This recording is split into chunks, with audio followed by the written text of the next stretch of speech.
Welcome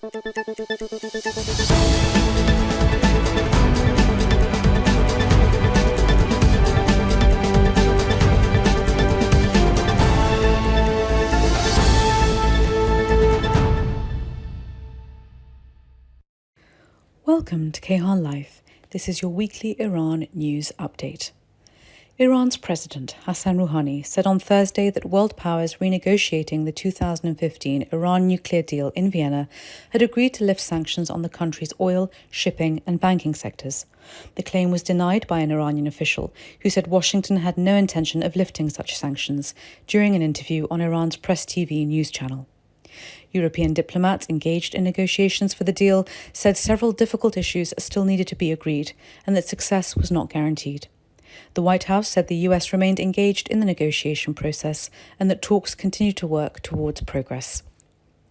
The US imposed sanctions on 2 military leaders belonging to the Iran-aligned Houthi militia group in Yemen in an effort to pressure Iran to support a ceasefire in the country. Yemen has been devastated by civil war since 2014, following a failed political transition which has led to a multi-sided conflict between Yemen's governing figures and the Houthis and its allies. A court in Canada has ruled that the Iranian government was liable for a missile attack on a Ukrainian flight last year, which crashed and killed all 176 people on board, including 138 Canadians. The Superior Court of Justice in Ontario said Iran owed damages to families who had filed lawsuits over the crash and that it would rule on the damages at a later hearing.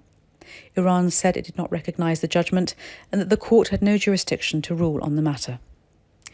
And renewed calls to release imprisoned teacher Esmail Abdi in Iran were made this week.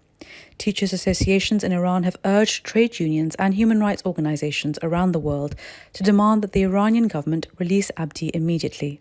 His wife, Monireh Abdi, has also launched a campaign to secure his freedom. Mr. Abdi was arrested in 2015 and sentenced to 6 years imprisonment for demonstrating against poor working conditions and pay for teachers in Iran.